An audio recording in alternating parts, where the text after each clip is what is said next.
We're coming back to you very early in the morning because we have a safety message that we want to get out to our community as they wake up in the morning and start about their day.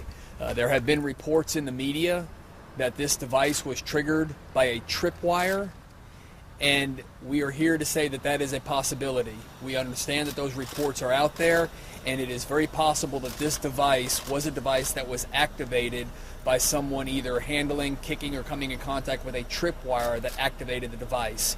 So that changes things in that our safety message to this point has been involving the handling of packages and telling this community, do not handle packages, do not pick up packages, do not disturb packages. We now need the community to have an extra level of vigilance and pay attention to any suspicious device, whether it be a package, a bag, a backpack, anything that looks out of place, and do not approach it. Again, do not approach items like that, but instead call 911 to report it so we can go out and make sure that it is in fact safe. So the reports that we have right now, it is unconfirmed at this time, again, because we are going to wait until the sun comes up so we can safely process this scene and make sure that we do it appropriately in daylight. But what we do understand now is that the possibility exists that this device was triggered in a different mechanism, that being a tripwire, and that is something that's very important for this community to understand so that we can all remain safe while we work through this investigation.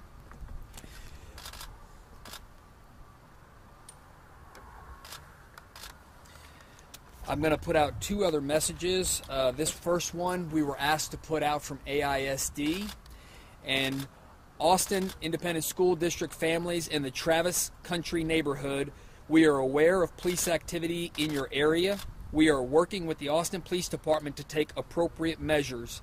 Due to police activity, we will not be able to send school buses into the neighborhood on Monday, March 19th. Any tardies or absences due to the situation will be excused. So again, this message is being pushed out by AISD. They asked us if we would help them get this message out to the families and the students that live in the Travis Country neighborhood behind us. In addition to that, we're going to ask the residents in the Travis County neighborhood to stay in your homes tomorrow morning and give us the opportunity to process this scene once the sun comes up. We're going to ask that you remain in your homes until 10 a.m. to give us the opportunity, and by that time we will have put out additional information of where we're at as we process. If you have any emergency and you need to get out of your residence, please call 911 and let us know what your address is so we can come in and safely escort you out of the neighborhood. Again, we're asking you to stay in your residence till we've had the opportunity to ensure that this neighborhood is safe. And if you have an emergency, please call 911, give us the address so we can come in and safely escort you out. This information we're giving you now is very preliminary. We have not done anything to process the post-blast scene, but we have a duty to keep this community safe, and given that we now believe there might have been a different triggering mechanism in this device, we wanted to get that out as early as possible so people will have this information as they wake up in the morning and begin their day. If there are questions, I'll open it up, but again, there's just not a lot we have based on us not even processing the scene yet. To what degree do you feel like there could be other devices in this neighborhood that people should be aware of? So we've had the ability to go around the immediate area and look for devices, but that is why we are choosing to wait until the sun comes up in the morning. That's why we're asking the residents to stay inside so that we can do our best to ensure that there are no other devices, and then be sure of that once we open the neighborhood back up. So just to be clear, this was a bomb?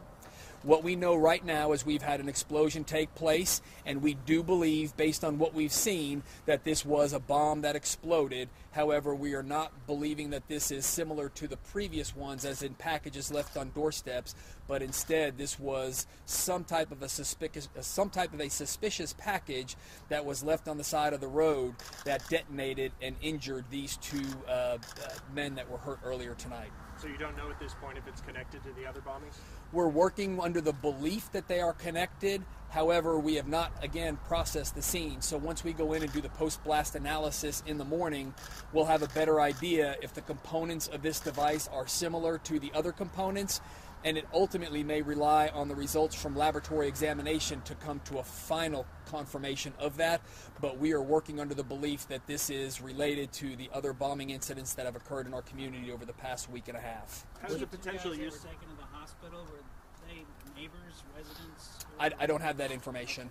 Can How you do- describe their injuries and have y'all talked to them?